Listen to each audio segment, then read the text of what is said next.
तो दोस्तों सब्सक्राइब करें भानु स्वास्थ्य केंद्र यूट्यूब चैनल को और साथ में दबाएं इस घंटी वाले आइकन को शरीर के सभी असाध्य रोगों का घरेलू संसाधनों के द्वारा सफल इलाज पाने के लिए। तो जो राइट साइड है वो शुगर के ऊपर काम करती है। तो जब भी आप इस चीज़ को करेंगे तो आप देखेंगे कि वो भाग जो है वो थोड़ा उसमें हलचल हुई कि इवन मैंने यहाँ तक नोटिस की चीज़ ये कि जो आपके किडनीज़ हैं वहाँ भी ये हलचल पैदा करता है। इतना सा छोटा सा उपाय, आपकी जो नाभि है आपको पूरा उसमें धड़कन जो है पूरा एहसास होगा। आपकी नाभि जो है वो पॉइंट जो है वो आपको ऐसा लगेगा कि यहाँ कोई जैसे गुदगुदी हो रही है, बच्चे खेल रहे हैं, ऐसा वहाँ पे महसूस होगा। आपको नाभि की पूरी क्रिया मालूम होगी कि कैसे धड़क रही है, क्या काम कर रही है आपके ऊपर। हाँ, जब ये चीज़ करेंगे तो उस वक्त आपको हल्की सी मामूली, किसी आदमी को हो सकती है, हल्की हल्की दर्द महसूस होगी, लेकिन घबराने वाली बात नहीं है। इसमें 1% भी घबराने वाली बात नहीं है। मेरे पास हम अप्रैल महीने में आ रहे हैं और वो बोलते हैं कि मेरा शुगर डाउन नहीं होता। मैंने बाई चैलेंज कह दिया कि एक हफ्ता आप मेरे पास रहिए, आपका लिखित रूप में कर दूंगा, आपका 1 हफ्ते में शुगर डाउन करके छोड़ूंगा। दोस्तों, हम ऐसी मनगढ़ंत कहानियाँ नहीं बनाते।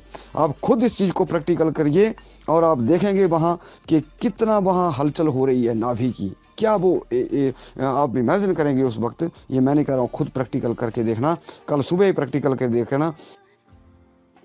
नमस्कार दोस्तों, आपका भानु स्वास्थ्य केंद्र में बहुत बहुत स्वागत। जो शुगर है वो कैसे कंट्रोल होगा या कैसे जड़ से ख़त्म हो सकता है, दोस्तों इस वीडियो को आप ध्यान से देखिए और पूरा देखिए। आज मैं आपको जो शुगर की वजह है और जड़ है उस तक ले जा रहा हूँ फिर से, और ये चीज़ आपके लिए बहुत ही मददगार साबित होगी, ऐसा मुझे विश्वास भी है और मुझे पूरा भरोसा है ऐसा। दोस्तों, एक चीज़ कहूँगा कि बहुत सारे लोगों को पता है कि पैनक्रियाज जो है वो इंसुलिन नहीं छोड़ता है, तो उसकी वजह से शुगर होती है। और दूसरा कि जब पैनक्रियाज एक्टिवेट हो जाता है आपका, वो इंसुलिन छोड़ रहा है या छोड़ने लग जाता है, तब जो किसी भी आदमी की जो शुगर ख़त्म हो सकती है और जड़ से ख़त्म हो सकती है।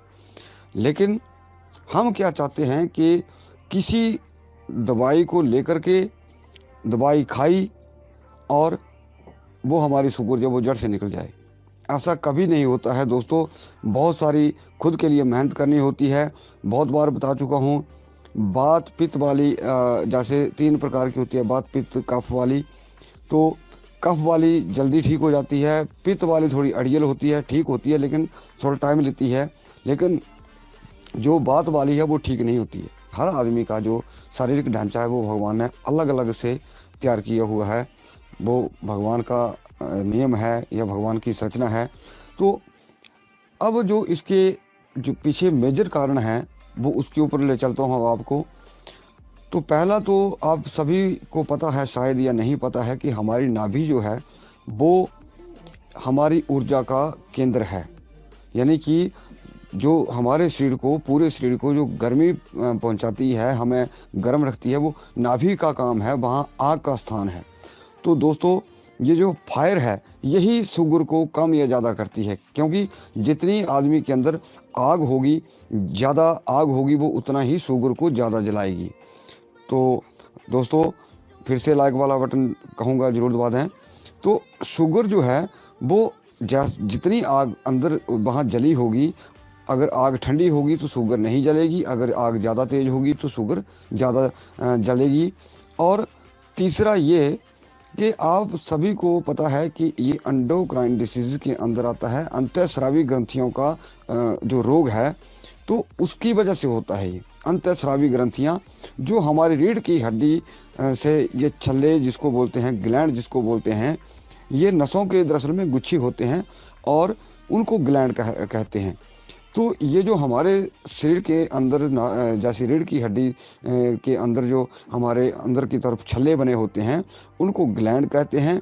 और ये इस ग्लैंड को, अब इसकी वजह से असली कारण तो इस ग्लैंड का है। तो उस असली ग्लैंड को जो शुगर का कारण बना हुआ है, पैनक्रियाज तो बाद की बात आ गई कि पैनक्रियाज भी काम करेगा, लेकिन उससे पीछे आ जाता है आपका वो एड्रिनल ग्लैंड। तो उसको आप क्या करेंगे? तो हफ्ते में एक बार शुगर का कोई भी मरीज़ है, आप गुनगुना पानी लीजिए, 1 लीटर 1.5 लीटर जितना आप आराम से पी सकते हैं। और नंबर 2, उसमें हल्का नमक डाल लीजिए, हल्का सा, और उसको पैर के बल ही बैठकर पीना है, यानी कि खड़े होकर नहीं पीना है या कुर्सी के ऊपर बैठकर नहीं पीना है। जब भी पीना है आपको जैसे पालथी मार के भी नहीं पीना है, आपको पैरों के बल ही बैठ के उसको पीना है, जितना पी सकते हैं। और फिर खड़े हो जाइए, और खड़ा होने के बाद आप थोड़ा तिरछा हो जाइए। ये जो आपका बायां हाथ है, इसको आप पीछे कमर के ऊपर रख देंगे और उंगली डाल के आप उस पानी को निकाल दीजिए, यानी कि आदमी को इतना बेंड हो जाए जितना मैं हाथ कर रहा हूँ। तो वो पूरा का पूरा पानी जो है दोस्तों, फिर से एक बार निवेदन करना चाहूँगा, लाइक वाला बटन जरूर दबा दें। उससे क्या होता है, ये भी तजर्बे वाली बात है दोस्तों, जब भी वो हमारा पानी हम पीते हैं और बेंड होकर उसको निकालते हैं, तो जो हमारे रीढ़ की हड्डी से ऐसा लगता है कि वो टकरा के निकल रहा है, और वो ग्लैंड जो हमारे वो उसके ऊपर वजन पड़ता है, या उसमें वो मूवमेंट होती है। देखिए दोस्तों, बमन एक ऐसी चीज़ है, जैसे मैंने आपको तरीका बताया बमन करने का, और हफ्ते में या तीसरे दिन आप जैसा आपको सूटेबल लगे, जैसा आपको अच्छा लगे, ये खाली पेट होता है सुबह मॉर्निंग के टाइम में। तो जब भी आप पानी पिएंगे खुद तजर्बा करिए इस चीज़ का, आपको ऐसा लगे पीछे हमारी बैक साइड की रीढ़ की हड्डी जो है अंदरली की तरफ जो रगड़ता हुआ या चीरता हुआ या लगता हुआ बाहर आ रहा है। तो क्या होगा, उन ग्लैंड्स के अंदर जितना भी हमारी अंतःस्रावी ग्रंथियाँ, उनके ऊपर वो प्रभाव छोड़ेगा, यानी कि उनकी एक्सरसाइज हो जाएगी और वो अपना काम जो है वो करना शुरू कर देगा। दूसरा, अब रही दवाई की बात, दवाई इसलिए दी जाती है दोस्तों कि जैसे गिलोय से बनती है दवाई इसके लिए, तो वो एक इम्यूनिटी सिस्टम को बढ़ाती है। और दूसरा, हमारा जो पैनक्रियाज है, हमारी जो अंतःस्रावी ग्रंथियाँ हैं, उनको वो बल देती है, उनकी इम्यूनिटी ख़त्म ना हो, उनको बल देती है, उनको तैयार करती है। वो तो गिलोय का या उस मेडिसिन का काम है। और बाकी रही बात हमारे करने की, वो तो हमें करना ही होगा, तभी वो चीज़ पॉसिबल होगी। अब रही कटोरी की बात, मैंने एक मेजर कारण आपको बता दिया, वमन क्रिया आप तीसरे दिन या हफ्ते में एक बार जरूर कीजिए। तो इससे आपको और भी रोगों में फ़ायदा होगा। पेट के आपके बहुत सारे रोग जो हैं इस वमन क्रिया से ख़त्म हो जाते हैं। कफ के बहुत सारे रोग जो हैं इससे ख़त्म हो जाते हैं। जैसे गले में कई बार आदमी का गला रुंध जाता है या गले की प्रॉब्लम होती है, उसमें इसका बहुत बड़ा अच्छा रोल है। आप बहुत सारे ऐसे रोगों से बच सकते हैं। आपके अंदर पित्त ज़्यादा इकट्ठा हो गया, जैसे सुबह जब आप वमन करेंगे, किसी आदमी को पित्त ज़्यादा बनता है, तो वो जैसे खट्टा या कड़वा पानी आपको बाहर निकलेगा। खट्टा, जिसको गैस्ट्रिक बहुत ज़्यादा रहती है उसको खट्टा, जिसका गर्मी बहुत है उसका पानी जो है कड़वा निकलेगा। तो देखिए, एक ही चीज़ करने से आपको कितने ज़्यादा फ़ायदे हो गए। मुझे उम्मीद है दोस्तों, अगर आपने ये पूरा वीडियो नहीं भी देखा है तो उसको आप दोबारा रिपीट करके देखिए। आप एक बार में तो स्किप मारने वाले वीडियो नहीं है कि लास्ट में मैंने कोई आपको मेडिसिन बनाने का या तरीका बता दिया।